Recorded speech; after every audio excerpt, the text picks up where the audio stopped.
जब व्यक्ति का बुढ़ापा आता है तो वही व्यक्ति जिसने किसी का अहित करने में भी थोड़ा सा विचार नहीं किया,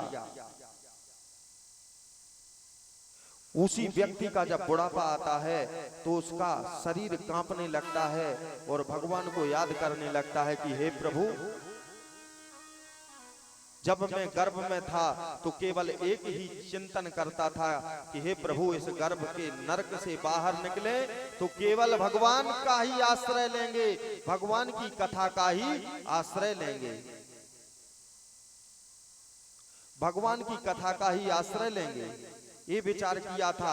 आज मैं वृद्ध हो गया हूं, अपने पूरे जीवन में मेरे से कुछ अच्छा हुआ ही नहीं। चंचला का शरीर कप रहा है, गुरुदेव से प्रार्थना की, शिव महापुराण का आश्रय लिया और भगवान की कथा ऐसी है, एकैक अक्षरम पुंसाम महापातक नाशनम। एक अक्षर यदि राम नाम का कान में पड़ गया तो व्यक्ति का मोक्ष हो जाता है। श्री शिव महापुराण की कथा यदि एक अक्षर भी कान में पड़ गई तो व्यक्ति को शिव पद की प्राप्ति हो जाती है।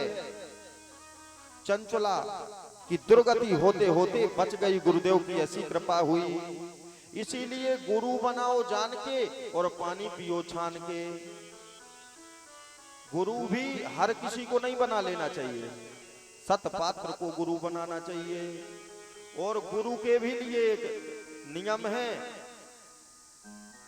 कि फूटे हुए घड़े में जैसे जल नहीं भरा जाता है, उसी तरह किसी ऐसे कहते हैं इदम थर्वशीर समस्यायन देयम, ऐसे शिष्य को शिक्षा ना दें जो लेने के योग्य ही नहीं है। ऐसे लोगों को अपना चेला ना बनाएं कि गुरु गुड़ ही रह जाए और चेला शक्कर हो जाए।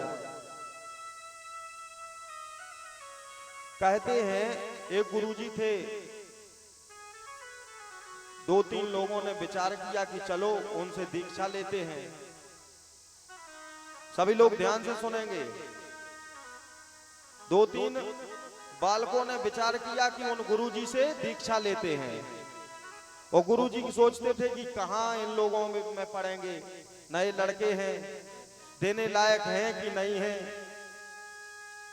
नहीं माने वो लड़के, गुरुदेव के आश्रम में गए, रहने लगे वहीं पर और कहने लगे आप हमको दीक्षा दे दीजिए।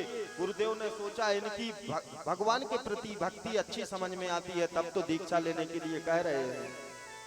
गुरुदेव ने उनको दीक्षा दे दी, अपना चेला बना लिया और स्वीकृति दे दी कि आज से तुम हमारे चेला हो गए। और वो चेला तो चेला थे। गुरुदेव ने उनको बता दिया कि भैया हमारी पूजा इतने बजे प्रारंभ होती है और सामग्री को जुटा के रखना। गुरुदेव पूजा में बैठ गए हैं, तखत पे बैठे हुए हैं गुरुदेव। और गुरुदेव ने कहा काय भैया बेलपत्र नहीं तोड़े हो तुम, बेलपत्र नहीं तोड़े हो। तो 2 शिष्य कह रहे हैं कि गुरुदेव हमें तो पता नहीं है। तो उन्होंने कहा, दूसरा बोला कि ये तो कह दिया कि हमें पता नहीं है, अब गुरुदेव हम ही को भेजेंगे कि जाओ भैया इसको नहीं पता है तुम तोड़ लाओ। तो दूसरा बाला कह रहा है क्या कि तुम बेलपत्र नहीं जानते, इतना बड़ा बड़ा होता है। गुरुदेव समझे कि ये तो नहीं ही जानता है और दूसरा भी जब इतना बड़ा बता रहा है तो इसको भी नहीं पता है। दोनों बड़े खुश हुए कि चलो मैंने ये कह दिया कि बेलपत्र मैं जानता नहीं और दूसरे ने इतना बड़ा बता दिया है।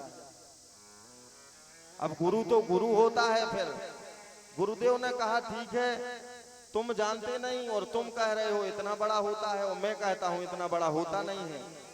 तो कहने लगे गुरुदेव अब तो आप ही को जाना पड़ेगा। तो कहने लगे तुम लोग जानते नहीं हो, मैं अपनी पूजा छोड़ के जा नहीं सकता हूं। जिस तखत पे बैठे हुए थे तो चेला बोले कि गुरुदेव क्या करें। तो कहने लगे कुछ नहीं करना है, एक आगे लग जाओ, एक पीछे लग जाओ। मैं उठ नहीं सकता, तुम लोग जानते नहीं, तो लेके चलो। अब दोनों ने तखत उठाया और सोच रहे हैं इससे अच्छा तो तोड़ के ले आए हो।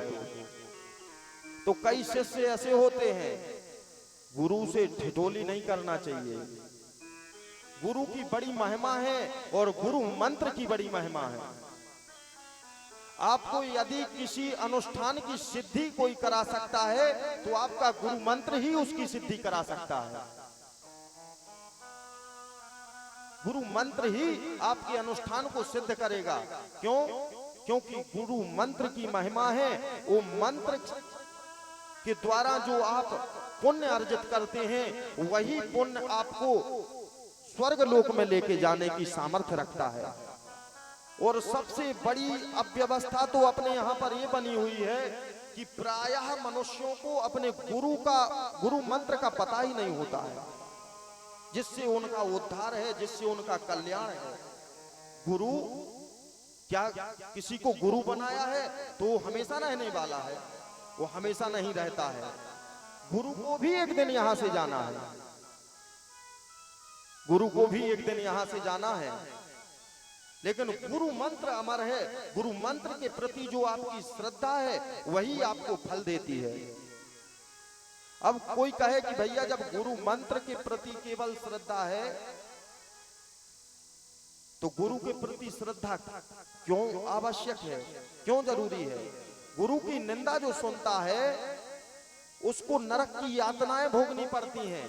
गुरु की निंदा जो करता है उसको नरक की यातनाएं भोगनी पड़ती हैं, वो कितना भी महादेव को जल चढ़ाता रहे। क्योंकि बिना गुरु के भगवान की प्राप्ति नहीं हो सकती है। जिसको भी भगवान की प्राप्ति हुई है उसको गुरु पहले मिले हैं, उसको गुरु पहले मिले हुए हैं, तभी जाके भगवान की प्राप्ति हुई है। और कोई सोचे कि बिना, कहते हैं कि जब तक दीक्षा नहीं ली है किसी भी तीर्थ का पूर्ण फल प्राप्त नहीं होता है। पूर्ण फल प्राप्त तभी होता है जब गुरु बना लेता है, गुरु दीक्षा ले लेता है, अपने कान में गुरु मंत्र का उच्चारण सुन लेता है, तभी जाके पूर्ण फल की प्राप्ति होती है। नहीं तो कोई भी व्यक्ति पुण्य कार्य करता है उसको उस कर्म का आधा फल ही प्राप्त होता है। जो व्यक्ति अपने गुरु की निंदा करता है, कहते हैं उसको अपनी जीभ में गांठ डाल लेना चाहिए ताकि वो दोबारा बोल ही ना पाए, ताकि निंदा के पाप से वो व्यक्ति बच जाए, निंदा के पाप से वो व्यक्ति बच जाए। जो व्यक्ति गुरु की निंदा सुनता है या तो उसको वहां पर विरोध करना चाहिए। यदि विरोध नहीं कर पा रहा है तो उस स्थान को छोड़ के भाग जाना चाहिए। यदि वहीं पे बैठा रहेगा तो उसको पाप लगेगा। और कहते हैं कि जो व्यक्ति बड़े प्रेम से गुरु की निंदा सुनता है उसको अपने कानों में गरम तेल करके डाल लेना चाहिए ताकि जीवन में कभी सुनाई ही ना दे, वो गुरु की निंदा सुनने का अवसर ही प्राप्त ना आए। इसलिए जो गुरु बनाता है उसको अपने गुरु के प्रति पूर्ण श्रद्धा रखनी चाहिए।